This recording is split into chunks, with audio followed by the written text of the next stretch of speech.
So I found myself looking at YouTube videos for the past half an hour or so, and all I had to do is go on YouTube and just look up dog training. So just look on YouTube, search dog training, and I just started looking at some of the videos that are out there. Some of the different channels, and you're gonna see channels ranging from purely positive training to just stupid, not even balanced, just pure abusive training. You got people like, Victoria, what's this other guy, Zach George, all the way to like Jeff Gelman and Dog Whisperer and everything in between. And just looking at some of the videos from the different channels and the different approaches, it's just unbelievable how there's so much misinformation out there. I saw the purely positive videos, and they're given step by step instruction on how to do this and that, and how to stop pulling, and how to teach a sit stay. And one, the consistency was terrible, just ridiculous, just completely terrible. As I'm looking at these videos, I'm just looking at all the mistakes, all the the lack of consistency that is being trained, even in the purely positive side, where these guys with the big channels are going, oh, just do this and this and that. Just a lot of lack of consistency, and also there's like a lot of emphasis on, like, three videos that I saw from these purely positive channels kept emphasizing, oh, and force doesn't work. Oh, and punishment doesn't work. Oh, and you never need to, pull or tug on your dog. And the funny thing is, one of these guys that said that, on his very next video, he was actually tugging and pulling on the dog. And then I look at the other videos, the quote unquote balance training videos, and I see just complete stupidity and just pretty much like asshole, you know, you got to do it because I said so mentality. And that just kind of reminded me, why are they coming for your tools? Why is there such a push to ban training tools in the dog training industry? And you might call it whatever you want to call it. You might think that it's, the purely positive trainers are stupid and they're fanatics. And you might think that it's just all political. But at the end of the day, you have to admit, by looking at some of these videos, looking at some of these trainers that people look up to, and just by seeing the regular practice on dog training, we just give these people fuel. That's just how it is. There's just so much fuel that is given to these fanatics. There are people that are doing these really just horrible things for the sake of a quick video, or for the sake of a quick training session, or trying to get everything done in as short a training session as possible. And of course, they don't know what the hell they're doing, so they're relying on force, they're relying on tools, and then we wonder why tools are frowned upon. It's because we don't use them properly in general. So we want to, we like to think and blame the purely positive trainers, but not once do we look at the people who don't know how to use these tools.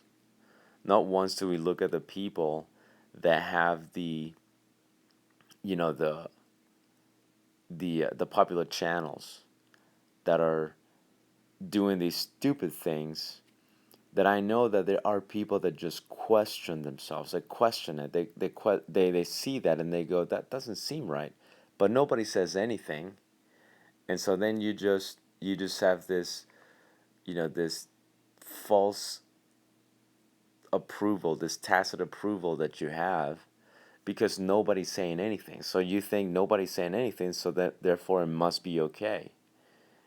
And it's not okay. And at the end of the day, like the purely positive trainers say that one of the videos that I was watching, the guy was saying, what are you gonna do when they take your tools? This guy was saying, balance trainers are terrified because eventually they're gonna take their tools and they're not gonna know what to do. Well, that's pretty ignorant. That's a little bit far fetched. This kind of paints people who use tools are just complete knuckle draggers. But the sad reality is that this person was actually right when it comes to a large portion of the dog trainers out there who rely not so much on the benefits of the tool, but rely mostly on the pressure. They rely mostly on the, let's get it done today. And let's get it done because I said so mentality. Now, those people are going to just be in trouble. Those people are just eventually going to move on. If or when that happens, which depends who you talk to. I've talked to dog trainers that I look up to, and they've told me it's just a matter of time. They've told me, Will, it's just a matter of time. It's eventually going to happen. And then I've talked to other people whose opinions I also respect, and they've told me, no, it's not going to happen. Right? So the no, it's not going to happen. It's a very optimistic mentality. The it's a matter of time, to me, it just resonates with me a little bit more. I think it is a matter of time. I don't know when. I don't think it's going to be in the next 2 years, but I think eventually, at some point, just it's just going to happen. And it all starts with just one tool. It starts with one tool. It starts with one region, and then it spreads. Once it starts with one tool, it's going to go to the next tool and the next tool. And then you're going to talk about, then we can talk about regulation of the dog training industry. That's one of the things that we bitch about all the time, that the dog training industry is just not regulated. And one thing that I always think to myself is be careful with what you ask for, because I say it too. I wish the dog training industry was more regulated so that we wouldn't have as many fucktards as we have in the industry. But at the same time, I think to myself, careful what you ask for, because the second we start regulating dog training, that is when we're going to start seeing a specific agenda really pushed and shoved into the industry's throat. Once you start regulating that, you're definitely going to start seeing the banning of tools just that much faster, and even the way you train dogs. So that's one thing that is very just very possible. And once we start regulating it, and you don't even have to regulate the whole industry.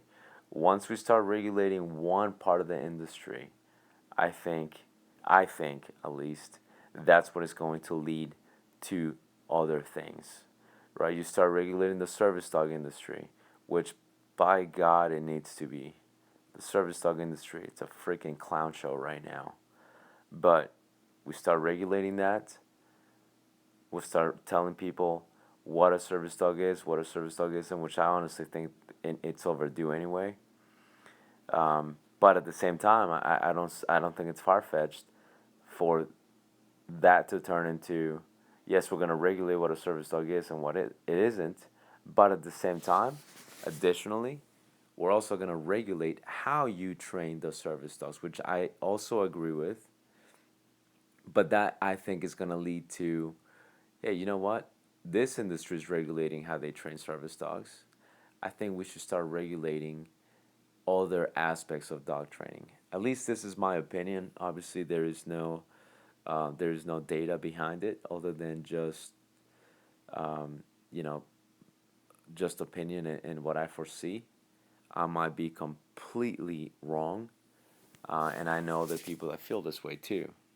So I think that's why eventually we're going to lose the tools because of stupid people who don't know how to use it, and because there is no regulation in the industry whatsoever, and it all starts with just one little bit of regulation. And then we're going to have this banning, which, by the way, I honestly believe, and I talked to one of my friends, um, Jerry Bradshaw. We were talking about this as I was driving into the airport a few months ago, and we were, I was saying, the funny thing about banning tools is when you start banning tools, you're actually going to start creating more animal abuse, because once you start taking tools from these idiots, you're now limiting the things that they can do, the tools that they can use, and that's not going to make a lot of them go, well, I guess I don't have tools, so I'm just going to quit. A lot of them are going to go, well, I don't have a tool, so guess what I have? I have feet, and I have legs, and I got hands, and I got a leash. And I think you can do just as much, if not more, damage with those things than you can do with tools. And the purely positive trainers are full of shit too. They are so, they do lose their patience. They're freaking, not all of them obviously. I don't want to generalize all of them, but I have heard of them, and I've seen it with my very eyes, how these purely positive trainers lose their shit, and then they're doing pretty horrific things with the gentle leaders, where you might as well just put a freaking prong on the dog. At least that'll be more humane than twisted their goddamn neck because you're losing your patience. So those purely positive trainers are out there. And you already see what happens. They lose their patience, they start twisting necks. So we got people like that in all areas of dog training. I think that's going to happen too.